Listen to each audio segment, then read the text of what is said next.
Adam, tell us about the basic physical book production minimum equipment that we have here. Okay, well, first of all, you need to start with the book formatted PDF, right? That's really important. So you need a PDF. That's kind of like the file of currency for the book production process. You start with the PDF, and it's going to have inner margins and left and right page numbering and stuff like this, right? So you have your book formatted PDF. And then you run it through a printer, and this is a duplex printer, which means it prints on two sides. So you can buy these things used to be like thousands and thousands of dollars back in their day, and you can buy a 10-year-old printer now for maybe 100 euros. I think that's what this costs. That is a very good printer. You can still get all the ink, recycled ink cartridges and everything for them.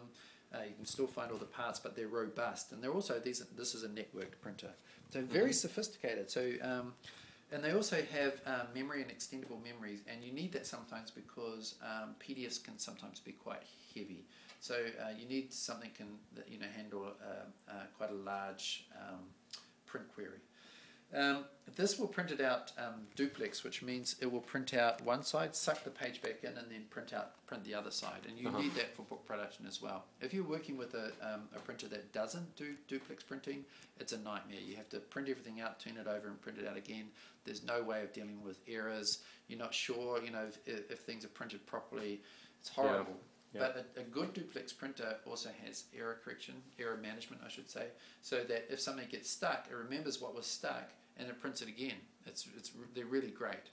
Then what you need to do is you take, when we do this, we format books, two books on a single A4 like this, right? So this is a standard printer page, and you get the same page here and the same page here. So you get two books, two A5 books side by side, and a stack of A4 pages. So you take it over to the cutter, and the cutter is a guillotine, and this is an electric guillotine, and it just slices through this. You then you need to knock it. You get the spine flat. And you put it into the this is a cold glue binder, and it works with binding strips. You put it into the machine. You wait for it to heat up. You put it into the machine. You put in a binding strip. And the binding strip folds around the spine like this and keeps it tight. Right? And then it glues it on the edge? Yeah, this is a bad example. This is a throwaway example that we just use for tests. But what it does is it comes out like this. This is a better example. So it's a binding strip. It's double-sided, so you then peel this off, and you put the cover around it, and then you put it in again, and it rebinds it, and then you put it through the cutter again and trim it, and so you end up with a book. It looks like a real book. Huh. Yeah, that's pretty nice. It's clean on the end, very clean. Yeah. And how much are these devices here? So the glue. So you'd spend I spent $100 on this, 100 euros. I spent 2,500 euros on this second hand, and the cutter I spent 750 euros. So all up it was brand new or second hand. So this is all old equipment. So about 4,000 euros all up for a book press essentially. And you can get more sophisticated. Like I also haven't got, but I would like to get a good second-hand color inkjet printer, and then you can also do Duplex. Well, actually, it doesn't need to be because you just need it for printing the covers. So you can get really nice printing from.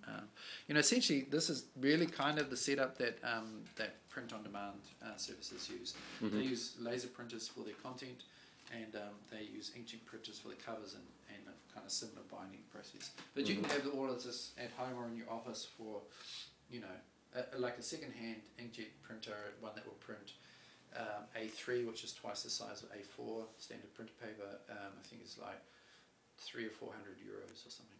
Yeah. What are the printing costs, including ink and glue strips?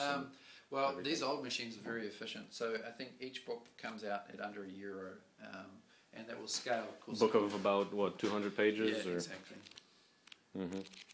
And you can get it cheaper if you buy in bulk, of course. There's always some that gets thrown away because of error or misprints, or you screw up the binding, but yeah, under €1. And your production rate is here? Yeah, I mean, the bottleneck is the printer.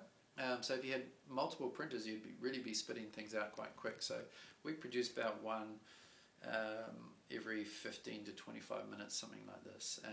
But you know, we could really get it much faster if we had 3 of these duplex printers side by side. We'd just be ripping through the stuff. So if you had, assume you had all the printing that you needed, how long does it take to go through the steps of cutting and gluing? The cutting, I mean, the binding has to dry for a little bit, but to bind it takes like, I think, a minute, 30 seconds maybe. To cut it, once you're down with the process, takes about a minute, and you need to do it twice. So yeah, I mean, 10 minutes to go, once you have it printed, to go through everything is way more than enough. And if you had like people who really in a workflow, I don't know, I mean, maybe one every 4 or 5 minutes if you got it down. Okay, yeah, thank you.